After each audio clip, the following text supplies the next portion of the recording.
The stars looked different from the bridge of the USS Defender. Admiral William Carter stood with his hands behind his back, watching the vastness of space through the large viewing window. Earth's most advanced warship hummed quietly around him as they approached the meeting point. "Admiral, we're nearing the coordinates," said Lieutenant Amy Brooks from her station. Her fingers moved quickly across the control panel. "The alien ship should be visible any moment now." Carter nodded. This was humanity's first official contact with an alien species. After years of radio signals and distant communications, the Zari had finally agreed to a face-to-face meeting. They had seemed peaceful in all their messages, but Carter hadn't survived 30 years in Earth's space fleet by being careless. "Keep all systems ready, but weapons offline," he ordered. "Let's not scare our new friends." Captain Lisa Grant stood beside him, her face showing doubt. "With all due respect, sir, I'm not convinced they're friends yet." Before Carter could respond, a flash of light appeared in the distance. A ship emerged from what looked like a tear in space itself. It was unlike anything humans had built. Smooth, almost alive in its movements, glowing with soft blue light. "That's beautiful," whispered someone on the bridge. The alien ship was 3 times the size of the Defender, but moved with surprising grace. It slowed to a stop about a mile away from them. "They're hailing us, sir," said Communications Officer Jake Powell. "On screen," Carter replied. The main screen lit up with the image of a tall, slender being. Its skin was pale blue with faint patterns that seemed to shift like clouds. Large, deep eyes stared back at them. This was Ambassador Vexillar of the Zari. "Greetings, people of Earth," the alien said in perfect English. "I thank you for agreeing to this meeting." Carter stepped forward. "Ambassador Vexillar, I am Admiral William Carter of Earth's United Space Command. We welcome you to our solar system." The alien's expression was hard to read, but Carter thought he saw worry in those strange eyes. "I wish our first meeting could be under better circumstances," said Vexillar. "But I bring urgent news that concerns not just my people, but yours as well." Captain Grant shifted uneasily beside Carter. "We're listening," Carter said. "May I come aboard your vessel? What I must share is better discussed in person, with the data I've brought." After quick approval from Earth Command, the Zari shuttle was allowed to dock with the Defender. Security teams lined the hallways as Carter, Grant, and the ship's science officer Dr. Frank Miller waited to greet their visitor. The airlock door slid open. Ambassador Vexillar had to duck slightly to enter the human ship. Up close, the alien was nearly 7 feet tall, moving with a fluid grace that made humans seem clumsy in comparison. "Thank you for your trust," Vexillar said with a slight bow. "I understand your caution. In your position, I would do the same." Carter led them to the conference room, where the alien placed a small device on the table. It projected a 3-dimensional map of the galaxy. "My people have traveled the stars for over 2,000 years, Vexillar began. "We have met many species, formed alliances, built trade networks. We thought we understood the galaxy." The alien touched the device, and red dots appeared across the map. "But 3 years ago, these systems went silent." Dr. Miller leaned forward. "Silent, you mean?" "Destroyed," Vexillar said simply. "Every planet, every station, every ship. Nothing left but dust and radiation." Captain Grant's eyes narrowed. "What could do that?" "We call them the Scourge," Vexillar said. The map zoomed in on one section where the red dots formed a clear path. "They move from system to system, consuming everything. They leave no survivors, no messages. We only know about them because we found recordings from destroyed worlds." The alien touched the device again. A video played showing massive ships tearing a planet apart with energy beams. This was Larian Prime, home to 6 billion people, Vexillar said quietly. "Gone in less than a day." Carter felt his stomach tighten. "Why have you come to us? Surely your technology is far more advanced than ours." The alien looked at him directly. "Because you humans have something the Zari and most spacefaring races lack. You know war." "I don't understand," said Dr. Miller. "Most advanced species in our alliance reached peace thousands of years ago. We haven't fought real battles in generations. Our ships are built for science and exploration, not combat. Vexlar's voice grew softer. But humans, your history is full of conflict. Your ships are designed for defense and attack. Even your exploration vessels carry weapons. Captain Grant straightened in her chair. You're saying you need soldiers. We need warriors, Vexlar corrected. We need those who understand battle strategy, who can make hard choices under fire. The Scourge fight like nothing we've ever seen. Our peaceful alliance is falling system by system. Carter was about to respond when alarms blared across the ship. Lieutenant Brooks's voice came over the comm system. Admiral, we're picking up a massive energy surge from the Zari ship. Everyone rushed back to the bridge. On the main screen they watched as the Zari vessel received a transmission. Vexlar spoke quickly in an alien language to someone on their ship. What's happening? Carter demanded. Vexlar turned, face ashen. One of our colony worlds just at the edge of your solar system. It's gone. The Scourge destroyed it minutes ago. Silence fell across the bridge. Then Carter turned to communications. Get me Earth Command, maximum priority. Within hours, leaders from every major Earth nation gathered virtually to view the evidence Vexlar provided.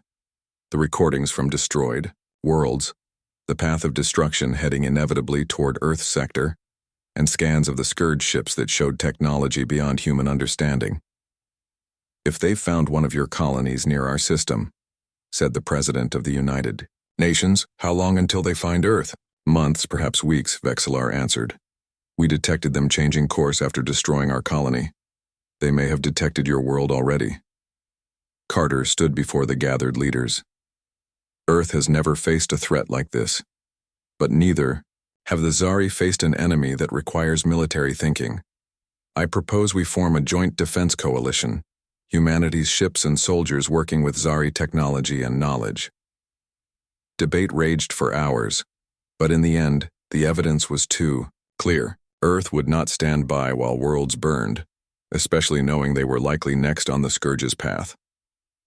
3 days later, Admiral Carter addressed the crew of the Defender and 11 other warships assigned to what was now called humanity's Armada.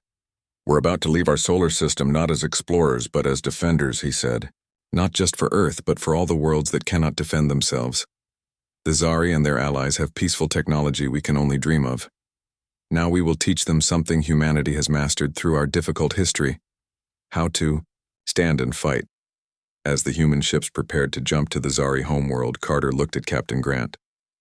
Still think they aren't our friends? He asked quietly. She watched as Vexlar's ship moved alongside them. I think we've just become the galaxy's last hope, she replied. Let's make sure we're worthy of that trust. Nexus Station was bigger than any space structure humans had ever built. Lieutenant Commander Andrew Miller stared through the viewport as the USS Defender approached the massive wheel-shaped station. 6 different alien ships were already docked, at various points around its rim. It's like something from a dream, Miller said to no one in particular. Admiral Carter nodded as he joined Miller at the viewport. And now it's where we'll forge the greatest fighting force this galaxy has ever seen. The Defender docked smoothly with Nexus Station. As the airlock doors opened, a delegation of aliens waited to greet them. Ambassador Vexlar stood at the front, flanked by representatives from 5 other species. Each looked more strange and wonderful than the last. Welcome to Nexus Station, Vexlar said with a slight bow. Your ships are the last to arrive. Carter looked at the assembled aliens. I hope we haven't kept you waiting long. A small 4-armed being stepped forward. Its skin was deep orange with spots of yellow. Your vessels move surprisingly fast for such primitive technology, it said in a high musical voice. I am Kirna, Chief Science Officer of Nexus Station. Captain Grant raised an eyebrow but said nothing. Miller could tell she didn't appreciate the word primitive. The tour of Nexus Station took hours. They saw living quarters, command centers, and food halls designed to accommodate all species. Finally, they reached the engineering section where Miller would be working. This will be your domain, Lieutenant Commander, Vexlar said. Here you will help integrate your human weapon systems with our power technology. Miller looked at the alien equipment with excitement. Some of it seemed to defy the laws of physics as he understood them. I'll need to learn how all this works. he said. Kierna made a sound like tiny bells, apparently a laugh. Can you teach a child to build a quantum computer in one day? Some of this technology took my people 1,000 years to develop. Miller felt his face grow hot. With respect, we don't have 1,000 years. The Scourge won't wait while we attend alien engineering school. Admiral Carter stepped between them. We'll learn what we need to know. The rest we'll adapt to. That's what humans do best. In another part of the station, Commander Samantha Wright led the first joint training exercise. 20 human officers stood across from 30 aliens of various species in a large simulator room. Today we start learning how to fight together, Wright announced. We'll run a simple defense scenario. The simulation began. A holographic display showed 3 civilian transport ships being attacked by Scourge vessels. The aliens moved quickly to their stations, their slim fingers flying over control panels with impressive speed. Wright watched as they responded exactly according to standard procedures, forming a perfect defensive line, distributing shield, power evenly, firing weapons in synchronized patterns. It was textbook perfect, and completely predictable. Within minutes, the simulation showed all 3 transport ships destroyed. Stop simulation, Wright called out. The holographic display froze. What went wrong? A tall, green-skinned alien with 4 eyes spoke up. We followed all protocols for defensive engagement. Our formation was perfect. Perfect is the enemy of good, Wright said. You were so focused on maintaining your formation that you became predictable. The enemy calculated your moves before you made them. She reset the simulation. This time, I want half of you to follow my orders instead of standard procedure. When the simulation restarted, Wright had her team break formation at a critical moment, sending 3 ships on an unexpected vector that cut between the Scourge vessels. The surprise maneuver disrupted the enemy attack pattern. This time, 2 of the 3 transport ships survived. The green alien looked at Wright with new respect. Your approach seems chaotic. Sometimes chaos is exactly what you need, Wright replied with a small smile. Back on Earth, Vice Admiral Nicole Summers faced angry faces on the video screens in front of her. The leaders of Earth's major nations had gathered for an emergency meeting. You want to send our reserve fleet? The President of the United Americas looked shocked. That would leave Earth with minimal defenses. Summers stood firm. The intelligence from our forward scouts is clear. The Scourge have changed course. They're heading directly for the Volari Sanctuary world, a planet with 12 billion civilians and almost no military presence. That's terrible, said another leader. But our first responsibility is to Earth. Summers loaded a star chart onto the main screen. The Volari homeworld is here. Earth is here. She traced a line between them. If the Scourge take that system, they'll be 1 jump away from us. We need to stop them there, not wait for them to reach our doorstep. Arguments continued for hours. Finally, Summers played her last card. The Zari have shared their faster-than-light technology with us. If we help defend the Volari now, they'll help us improve our ships later. If we refuse... She let the implication hang in the air. In the end, she got what she needed. Permission to deploy Earth's reserve fleet. On Nexus Station, Miller worked through the night with a team of alien engineers. His hands were blistered from working with unfamiliar tools, but progress was being made. The human weapon systems were nearly integrated with the Zari power cores. Kierna approached him as he finished calibrating a targeting system. Your solution is unusual, the alien said, examining his work. But it appears effective. Miller wiped sweat from his forehead. Sometimes the elegant solution isn't the best one. Sometimes you need something that just works. Kierna made that bell-like sound again, but this time it seemed less mocking. Perhaps there is wisdom in human methods after all. Admiral Carter stood in the main hangar bay of Nexus Station. Around him, ships from 6 different worlds were being prepared for departure. Human engineers worked alongside alien technicians, installing weapons on vessels that had never been designed for war. Captain Grant joined him, looking out at the activity. It's quite a sight, she said. Do you think this armada of yours will actually work? Carter watched as a human pilot helped a Zari engineer understand the targeting systems they'd installed on their ship. "Look around you," he said. A week ago, these species had never met. Now they're working together, learning from each other. "Learning to fight," Grant added. "Learning to survive," Carter corrected. "The Scourge don't care about our differences. They'll destroy us all the same. Our job is to make sure that doesn't happen." An alarm sounded throughout the station. The voice of a Volari controller came over the speakers. "Alert! Scout ships report Scourge vessels entering the Volari sanctuary system. Estimated time to planetary approach, 36 hours. Activity in the hangar bay doubled as everyone moved with new urgency. Carter turned to Grant. "It seems our training time is over." He activated his comm unit. "All ships prepare for immediate departure. Humanity's Armada launches in 2 hours. The crews rushed to their positions. Carter looked one more time at the collection of ships before him. They were different shapes, different sizes, built by different species, now united by a common purpose. "It's not the prettiest fleet I've ever seen," Grant said. Carter smiled slightly. "No, but it's what stands between civilization and extinction." He turned and walked toward the Defender. "Let's just hope it's enough." The sky above Volari Prime glowed with unnatural light as ships appeared out of warp space. Captain Daniel Martinez watched from the bridge of the USS Intrepid as the rest of humanity's Armada took up positions around the blue-green planet below. "All ships reporting in, Captain," said his communications officer. "The Defender will be arriving with the second wave in 6 hours." Martinez nodded. "Open a channel to the Volari leadership." The main screen lit up to show an elderly Volari with deep purple skin and 4 glowing eyes. The alien wore elaborate robes covered with symbols. "Elder Shervek, I'm Captain Daniel Martinez of the Earth vessel Intrepid. We're here to help defend your world." The elder bowed slightly. "The Volari are grateful for your assistance, Captain, though some of my people question whether these tales of the Scourge are exaggerated." Martinez frowned. "Sir, with respect, our scouts have confirmed the Scourge fleet is less than 12 hours from your system. We need to prepare your people immediately." Yes, our cities have shelter areas. But there is one matter we must discuss." Elder Shirvek looked uncomfortable.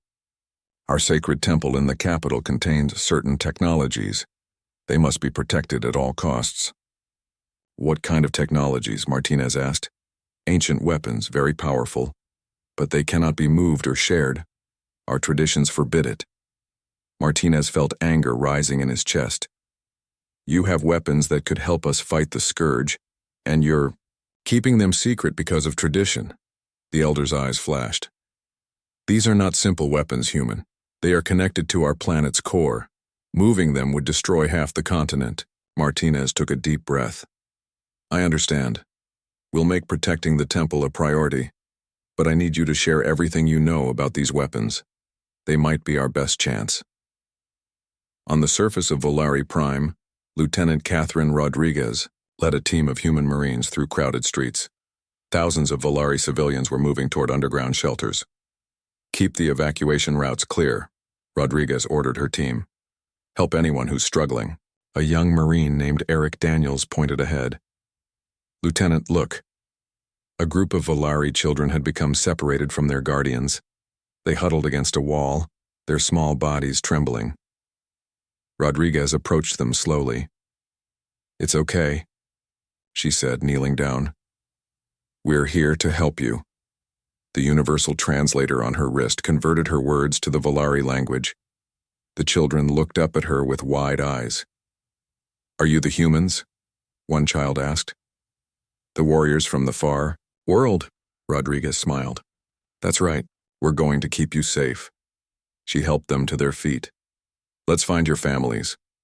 As they walked toward the shelter, a deafening sound filled the air. Rodriguez looked up to see 3 sleek black ships cutting through the atmosphere. "Scourge. Scouts!" she shouted into her comm. "They're ahead of the main fleet." The black ships opened fire on the evacuation route. Buildings exploded and panic spread through the crowd. Rodriguez grabbed the children and pulled them into a nearby doorway. "All Marines, defensive positions. Protect the civilians," she commanded. Her team responded immediately, setting up portable shield generators and returning fire with their pulse rifles. The Scourge ship circled back for another attack run. Rodriguez turned to Daniels. "I need to get these kids to the shelter. Cover me." She gathered the children and ran through the chaos toward the underground entrance a block away. Daniels and 2 other Marines laid down covering fire. One of the Scourge ships broke off and dove directly toward Rodriguez. She pushed the children ahead of her. "Run! Get inside!"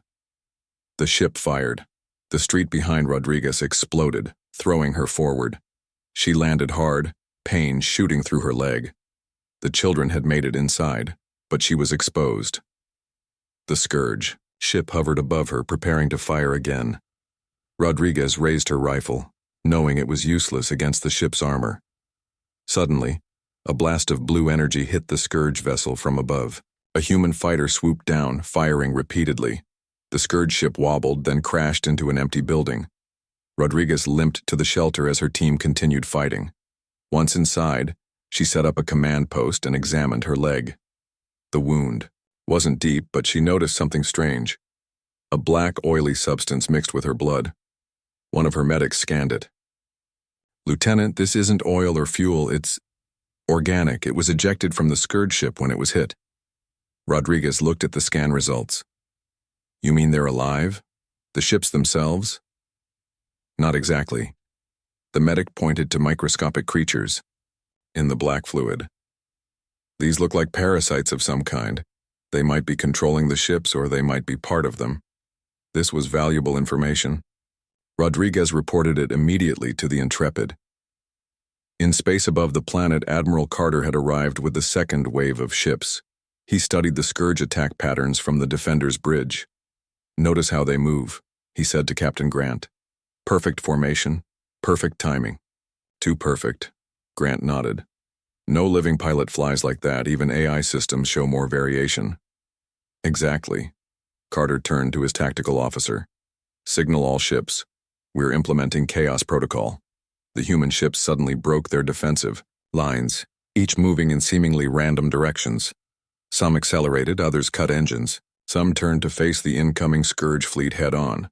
The alien allies watched in confusion. "What are they doing?" Kierna asked from the Zari flagship. Vexillar, who had spent more time with the humans, understood first. "They're being unpredictable. The Scourge can't anticipate their movements." The main Scourge fleet arrived. 50 massive ships shaped like claws. They moved in perfect unison, clearly expecting the defenders to be in standard orbital positions. Instead, they found chaos. Human ships darted between them, firing from unexpected angles. The Zari and other alien vessels, following the humans' lead, broke their own formations. The Scourge seemed confused. Their perfect formations faltered. For the first time, they had encountered something they couldn't predict. On the Defender's bridge, Carter watched as the battle unfolded. "Press the advantage. Target their command ship." 3 human cruisers converged on the largest Scourge vessel, firing concentrated blasts at the same point. The alien ship's hull cracked, spewing the same black fluid Rodriguez had found on the planet. But the victory came at a cost. 2 human ships were destroyed, and a Zari cruiser split in half from a direct hit. "Sir," Grant said quietly. "We're taking heavy losses." Carter nodded grimly. "But we're hurting them too. And that's something no one has done before." On the planet's surface, Rodriguez's team had fought off the scout ships.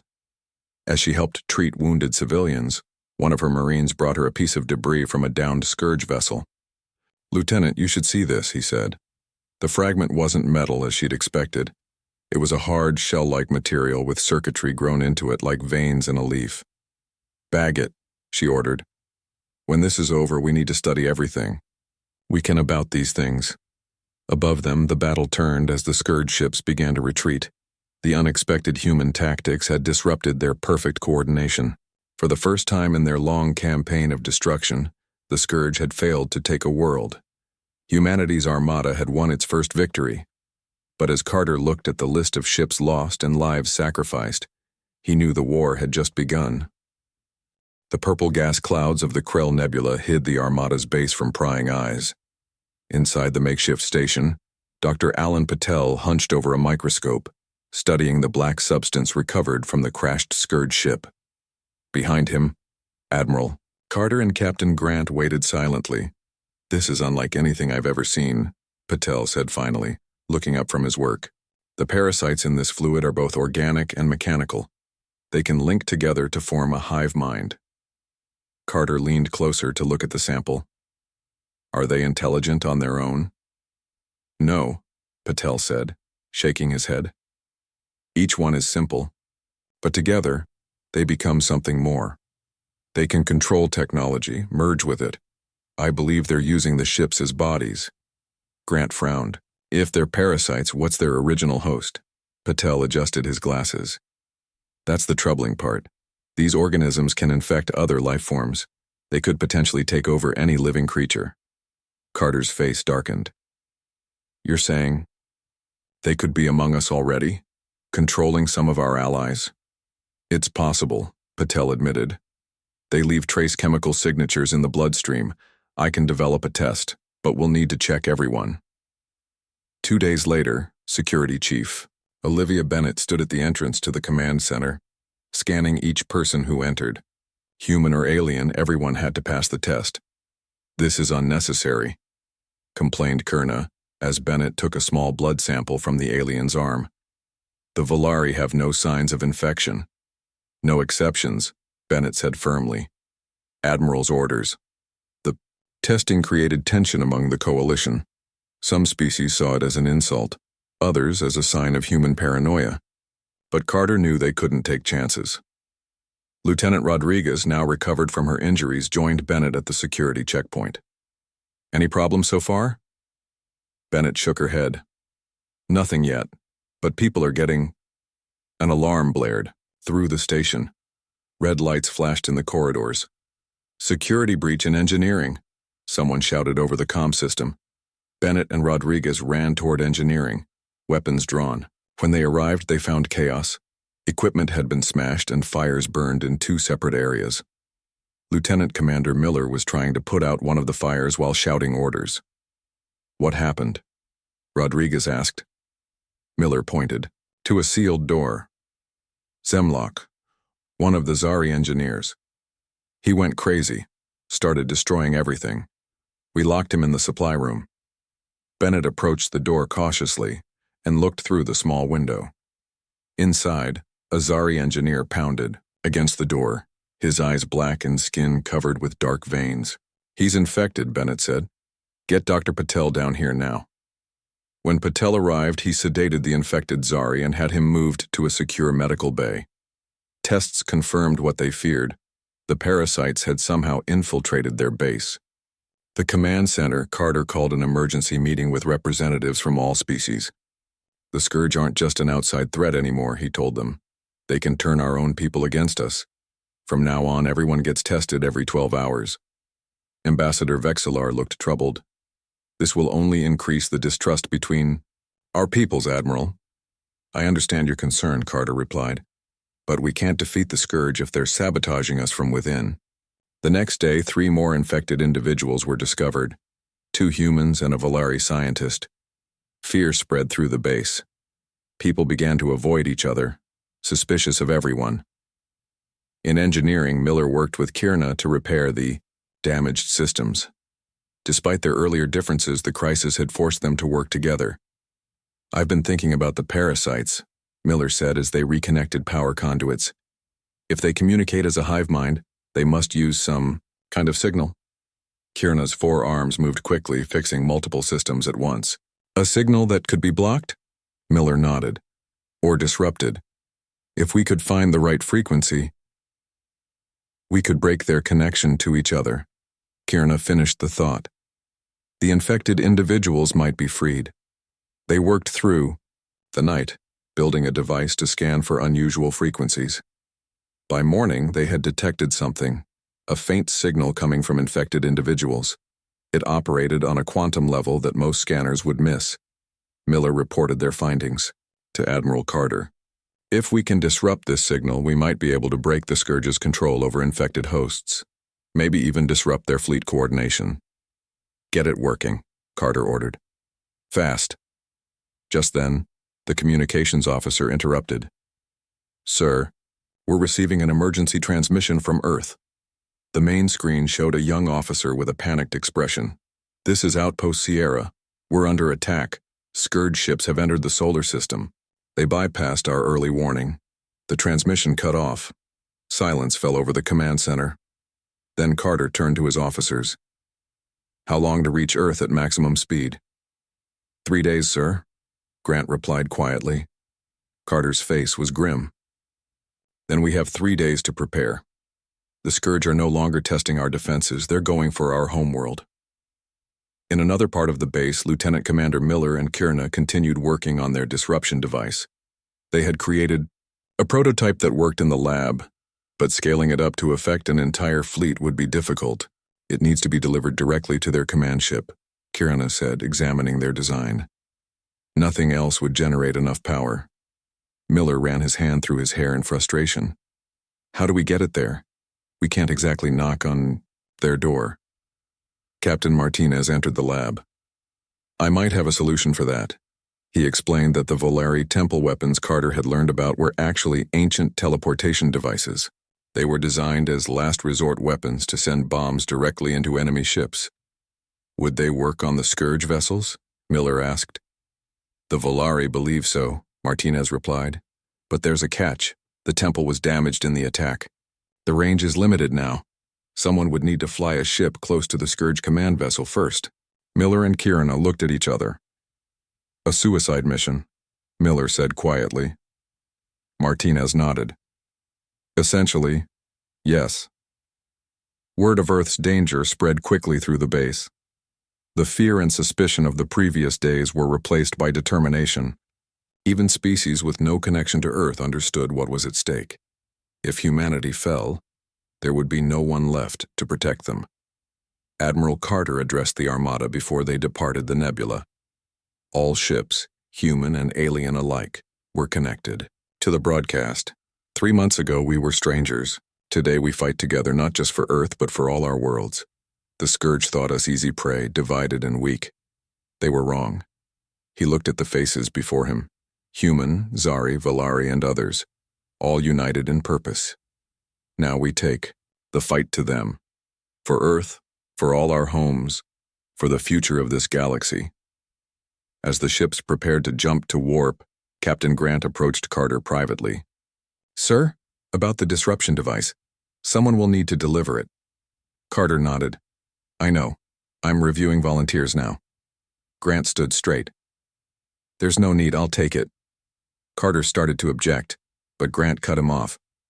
"This was my mission. From the beginning, sir. I was the skeptic, remember? Let me prove how wrong I was." As the Armada jumped toward Earth, the final battle loomed ahead.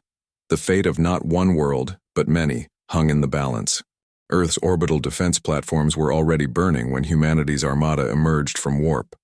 Admiral Carter stood on the bridge of the USS Defender, his face grim as he took in the scene before him. Dozens of Scourge ships surrounded Earth, like hungry predators. The planet's own defense fleet fought desperately, but they were clearly losing. "All ships, engage the enemy," Carter ordered. "Focus fire on their flanking vessels. Drive them away from the atmosphere." The human and alien ships of the Armada moved into attack formation.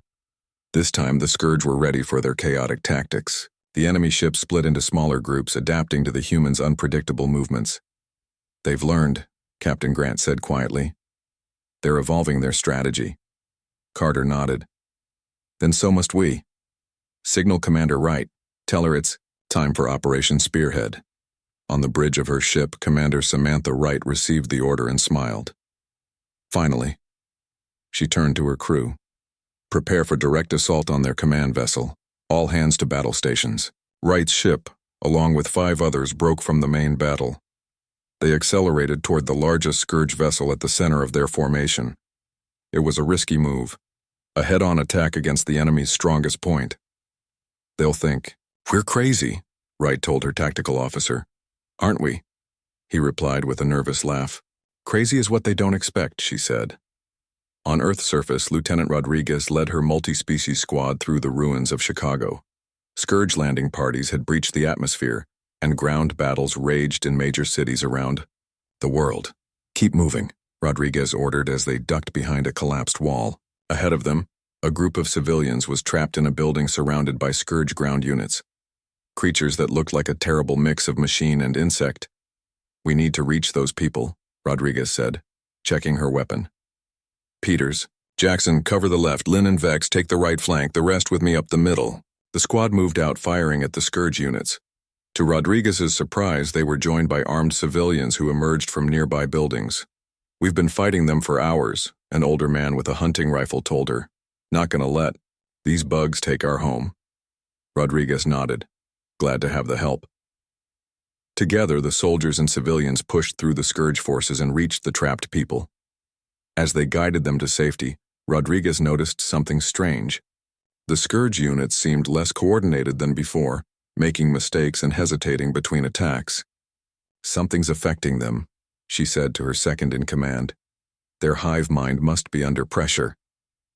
In space, the battle had turned into pure chaos. Human ships darted between enemy vessels, firing from impossibly close ranges.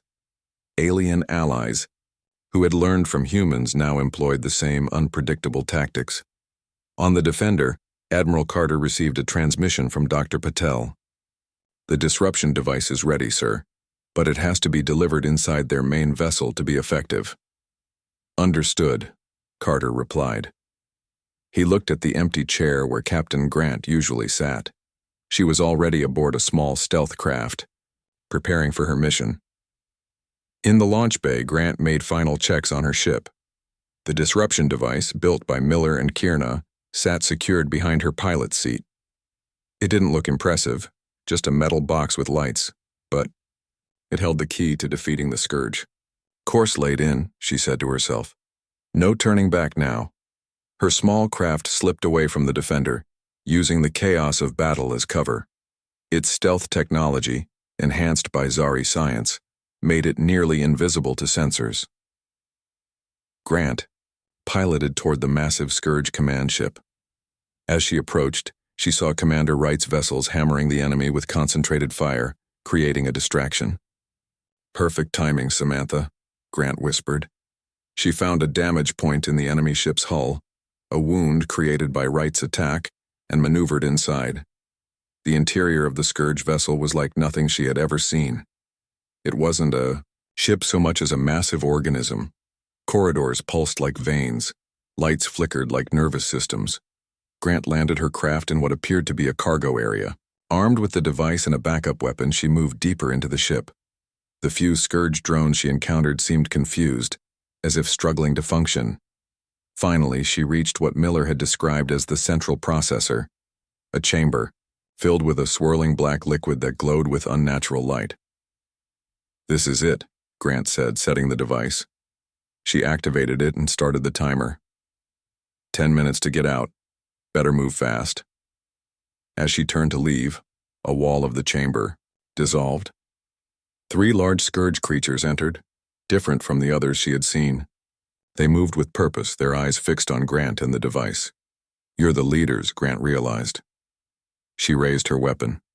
"Sorry, but your invasion stops here." Back on the Defender, Admiral Carter watched the battle with growing hope. The Scourge ships were becoming less coordinated by the minute. "Something's working," he said. Just then, a new fleet appeared at the edge of the solar system. For a moment, Carter feared it was Scourge reinforcements. Then he received a transmission. "This is Vice Admiral Nicole Summers of Earth Fleet Reserve. We've brought friends." The new arrivals were ships from species that had previously remained neutral in the conflict. Seeing Earth stand against the Scourge had convinced them to join the fight. "The more the merrier," Carter replied. "Focus on the outer ring of enemy ships. We need to box them in." Inside the Scourge command ship, Captain, Grant fought for her life. 2 of the leader creatures were down, but the third had wounded her badly. Blood flowed from a gash in her side as she took cover behind alien machinery. The device counted down. 3 minutes left. "Just need to hold on," she muttered, firing at the creature as it approached. Suddenly, a section of the wall exploded. Commander Wright and a team of soldiers rushed through. "Thought you could use some backup," Wright said, helping Grant to her feet. The device? Grant asked weakly. It stays. We go, Wright replied. That was the deal. They escaped just as the disruption device activated. A wave of energy pulsed through the Scourge command ship and spread to all connected vessels. The hive mind that controlled the entire fleet collapsed. From the Defender, Carter watched as the Scourge ships drifted aimlessly or crashed into each other. Without the central intelligence guiding them, they were just empty shells. We did it, Miller said in disbelief. No, Carter corrected him. Humanity did it. All of humanity, standing together with our new allies. 3 weeks later, Admiral Carter stood before the newly formed United Galactic Council. Representatives from 27 species filled the grand chamber that had been built in orbit around Earth. The Scourge have been defeated but not destroyed, Carter told them. Their kind may still exist in distant parts of the galaxy. We must remain vigilant. The Council voted unanimously to establish a permanent defensive force, officially named humanity's Armada, though now its ships and crews came from all worlds. Carter looked out at the combined fleet that orbited Earth. Human vessels flew, alongside ships from a dozen alien worlds. Officers of every species now trained together, learning from each other.